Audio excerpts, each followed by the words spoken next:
Hello, friends. This is Larry with Ride, Stand, Right. You're watching Return to Track Days. I'm with Mark Degross. Mark, it's nice to see you. It's great to be here, Larry. Always fun with you. Well, we got to spend the whole year last year together, and we went through the 2018 season this year together.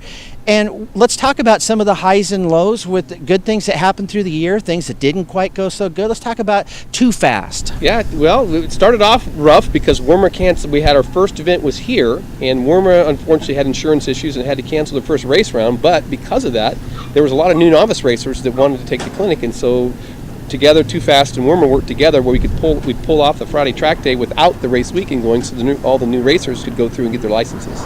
And so that was kind of the first hurdle to get over. That was a struggle, and we got through it. Wormer worked with me. I worked with Wormer. It was a fantastic combination. We had, I think, 40 some odd novices go through the school to get their race license, and it was a good blast and got them turned in the right direction. So it was good with the struggles that Wormer had with insurance, which later I felt what that kind of feels like, because then we had a great mid-season, good weather, good events going on. Portland was a little rough. We had some challenges in Portland. They decided to go with a different Friday provider for the events down there, so we tried to pick up the Thursdays, thinking that would work out, and it was a poor business decision. So we only had a few people come out, and I ended up canceling the last two events down there, which was frustrating. But when you've only got, I think we had 4 people at one event and 11 at another, you can't make money.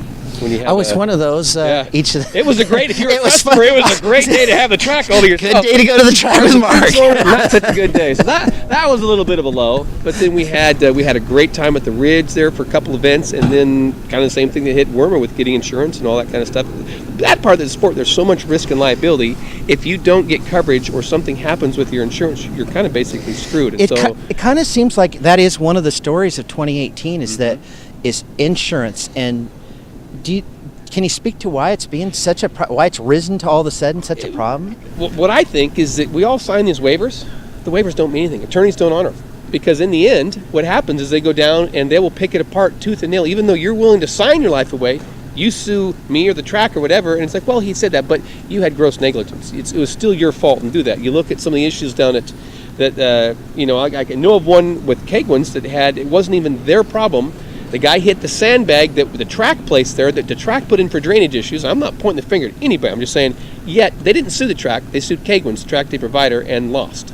I think they lost. And that's Bolshevik in my world. It is, and all of us that ride don't understand that. Yeah, we don't understand that anyway. When you said the track, it's nobody's fault. We all signed it. We all look at it. Things happen. The guy ran off, hit it. Unfortunate thing. And so I think that's the downfall. Yes, you have to have waivers, but when the waiver's pretty much worthless in a court of law, like, why sign it?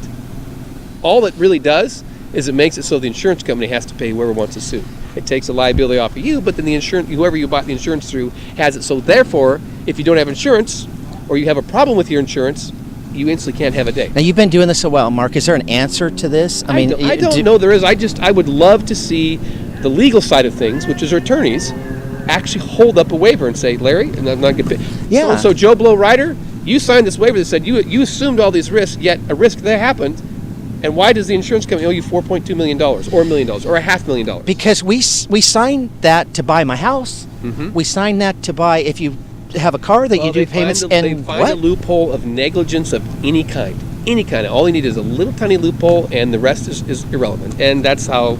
And I've been through a court case on the other side where, in the end, it may not even go to court. They are looking at risk minimization, and they usually, not all the time, usually will settle out of court. And so the person gets paid. It never goes to court. The insurance pays it, and that's the unfortunate part. So, it's a little synopsis. You got to have it. So here we got through 2018. Looking forward to 2019, do you already have plans for what you're going to do, or do you know if you'll be back to Portland again? Do you know some different things? There's issues there. I'm behind on invoices because we lost so much money. I owe the track some money, so I got to get caught up with that. I've told the manager there that I got to get that paid. I want to have events in Portland, but as he's made it say, you can't have events till your invoices paid. I get it. That's business. Mm-hmm. So we'll get those paid. We're a little bit behind at this track here, and the Fortune Track Management here is working with me on that, and so it'll be the same thing. We'll be back here at Pacific. We'll be back at the Ridge. We'll be back at ORP. I'm looking to expand more events at ORP because I live down the Bend area, so it's only 45 minutes from my house, so that's great.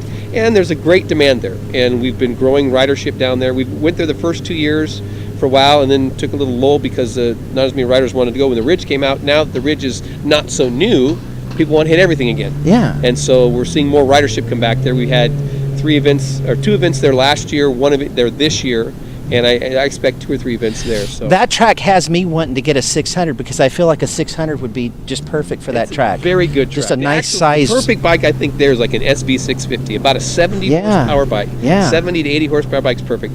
So an older 600 would be good, but an SV is a fantastic. It's just a fun, challenging track. And it's a way different track. It's so much different than the other ones. So I like that you're looking at ORP still because it does offer something different. Go there. It's the fun thing about ORP. It's definitely a camping trip for a weekend. It is. It's a destination track day. You come, you bring your camper, you bring. God knows there's nothing else you're going to do around there. You have a great time. You're under the stars. It's beautiful. It's always nice at ORP. The weather's fantastic there.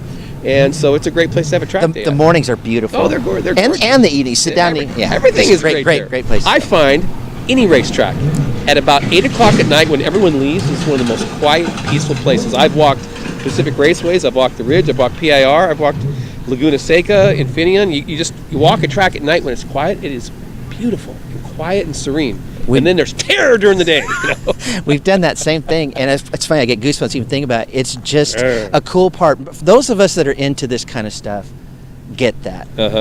And there's nothing like being at the track. So I'm glad to hear that you made it through this year. We've got plans for next year. Sometimes business is great, and sometimes business isn't great. But you know, when today was great. Tough to get going. You keep having days like today, and this was a great day. It was a fun day. Well, it's good because there wasn't that many people here. Yeah. Well, worked nice for me. You know, it was great for customers. It was great weather. The problem with this sport is I've always equated us to farmers.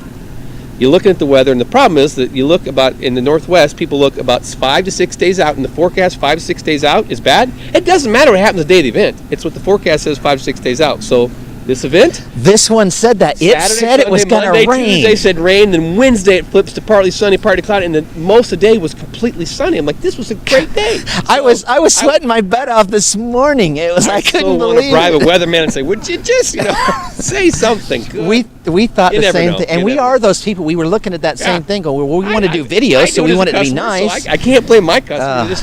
It's the unfortunate part of the sport. I learned that early in the year, though. You told me that we were going to do one really, really early. And the forecast said that. We're talking about like your first event this year, and the forecast said that. And I remember you like texted me or something, and it was like, really nice here. Yeah. It's like, crap. You never know. I've had days that have been forecasted to pour that have been gorgeous. I've also had days that were forecast to be gorgeous, poor. Mm-hmm. And then everything in between, so you never know. And it's the unfortunate part of the business, and this is what makes everyone that's been in the track day business on the business side of things owning it makes it tough, especially Northwest. So. Well, we'll look forward to next year, and you guys that are watching and coming out, come out and do a track day. Keep doing it. Yeah, especially if you've never done it before, but if you have done it, and you are the perfect example. I know you're trying to end this here, but you're the perfect example. You have no intentions of racing, and yet you're enjoying the heck out of this. And I think one of the things that's always surprising to me is how many people don't know that they can come out and do this in a non-racing environment and just have fun playing a practice day and get better, improve, have a blast. And they walk away like, I had no idea. You're singing my song, because it really is. This is what I do, and I've told you straight away that my intention is to do track days the rest of my life as the primary thing I want to do. I love this as a hobby, as a sport. I don't see it being a thing that you have to worry about when you get older. It's great exercise. How old was Steve who took you out the first time today? Do you know how old he is? Man, I don't even want to say on camera. I think he's either 72 or 74. And Pat, I know. Pat's 74. I do know that. So, I told him, and they're still out here doing it, and they intend to do it as long as they can. That's a beautiful thing about it. I told him when we started today, I brought up Pat, and I said, I had the stereotype, and then Pat went out and just broke me the first day. So I knew going in, and Steve-O, I've heard about him before. Oh, yeah. And holy smokes, I got to ride with him in the sessions with ours, and then watching him outside of ours as well. Yep. Great guy. Guy can Great ride. People. All your guys can ride. We'll bless the good staff. Allison gave me a tow today too, so Sweet. that was fun.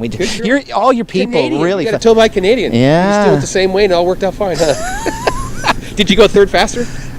I think I did. See, but part of it was she's a girl, and you've seen her, so it's kind of not hard to go follow a girl around the track. She goes good. She goes really good. She'll be racing, I think, on Sunday in Formula Female, and I think her and Mallory are tied for first, so they both got this little grudge match out there. They want to do really well. It's fun to watch. So, anyways, that's racing. We're talking about track. All right, so. We could talk forever, but we could. But he's going to put the coat hook and the sock in my mouth here real soon. Out it goes. I'll be quiet. Go ahead. So come to the track come with Mark and come ride with us. See you guys next time. Great time, guys. Thanks.